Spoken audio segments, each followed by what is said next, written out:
We're switching things up today with a comparison of two really affordable cars. And I don't mean that in the, these are really affordable, but we've tacked a bajillion options on them. No, both of these cars cost under $20,000. But choosing a winner between these two cars depends on whether you want a vehicle that makes you feel like $1 million, even though you've spent very little, or if you want the most car for your money.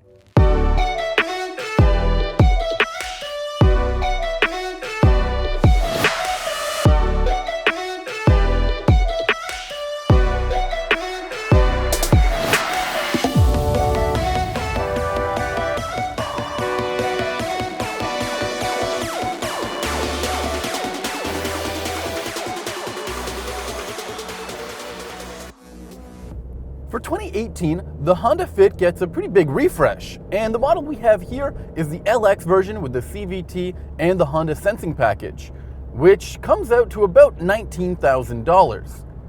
Now, that Honda Sensing package is a pretty big story of this year's vehicle, and it does a lot to add the curb appeal to the Honda Fit, which is typically a bare-bones, subcompact, really affordable car, probably the cheapest car that you can get in a Honda dealership. But now you can get it with adaptive cruise control and lane keep assistance. It also comes with a pretty sensitive forward collision warning system, which some people might find annoying, but I think new drivers will really appreciate. And that's the real beauty of the Honda Fit. It can appeal to so many different kinds of buyers, from new drivers to the adventurous types who need all of the space for their gear, and even older drivers who don't want to climb into a big SUV. But where the car kind of falls flat for me is in terms of sex appeal. This is a really dorky looking car, and it doesn't look cool at all, especially with those LX grade hubcaps that just scream, I got this car on a budget. And the same goes for the interior, which is really uninspired and bland. There's not a lot of materials, there's no cool accents, and nothing about it feels really luxurious. Also, the ergonomics are a little off as well. Like, this armrest is really low, and the armrests on the door panels are slanted downwards. What's up with that? However, I do appreciate that this car comes with Android Auto and Apple CarPlay, and even when you plug in your Google Maps into this vehicle, it shows you the turn-by-turn information on the digital gauge cluster, which is really handy. And of course, when it comes to the Fit, it has a ton of passenger and cargo space. Just look at all the headroom I have. And when it comes to the storage space, it's pretty significant as well. And you also have the option of folding it upwards with those magic seats. There's also a lot of at-hand storage, like this little cubby here by the driver's left hand. On the road, the car is pretty basic. It's what you'd expect for a subcompact car. There's a 1.5 liter four-cylinder engine that makes 130 horsepower and 113 pound-feet of torque.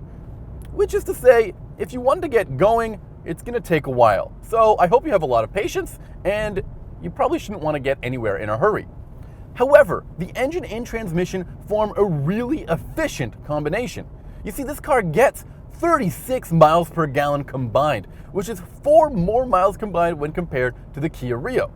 And it's really easy to get that fuel economy and to get it consistently as well. You never have to overthink about whether you're putting too much throttle or if you're letting the car coast a lot. It just does it all for you. You're going to be saving a lot of money at the pumps when it comes to this vehicle. I have to say, the Fit isn't really enjoyable to drive. The steering, for example, is really light, and that leads to a really nimble feeling car, but the suspension is really floaty and sometimes kind of crashes on harsh pavement. Also, I don't know if you can tell, but there's a lot of noise in this cabin, especially when compared to the Kia Rio. Although our winter tires probably don't help much in that regard either.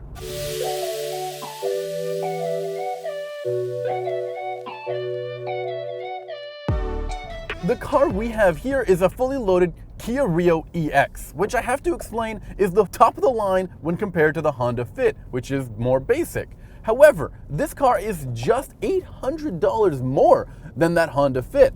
In comparison, if you wanted a fully loaded Honda Fit, it'll run you about $22,000. This car is a great contrast to the Honda Fit.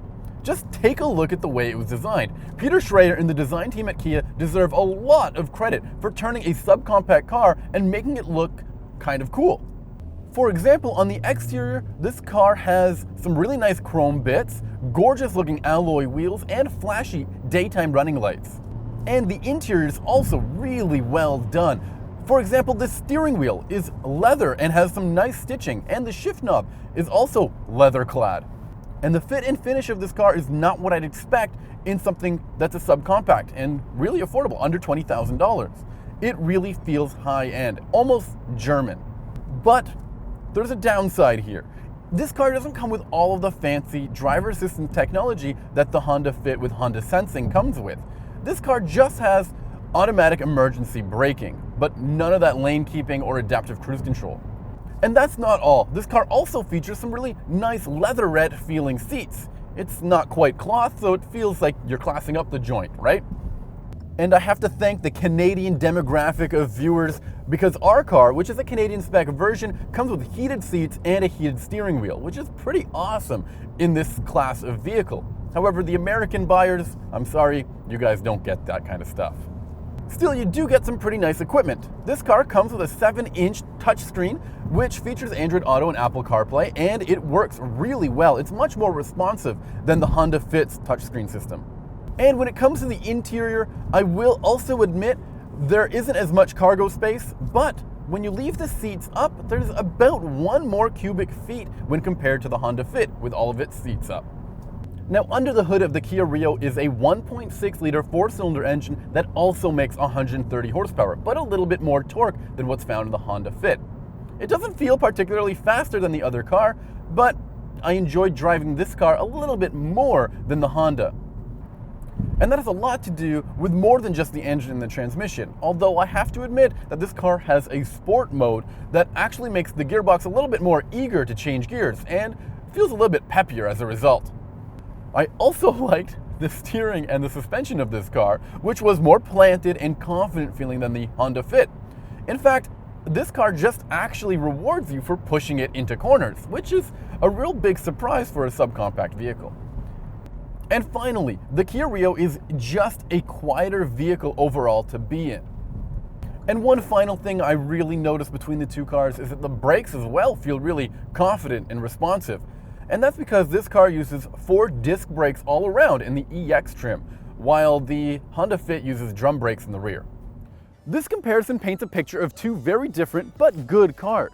The Kia Rio looks and drives great and is well appointed. If you don't want to be embarrassed driving a subcompact car, then that's the one for you. But if you want a subcompact that can do it all, then the Fit might be the best choice.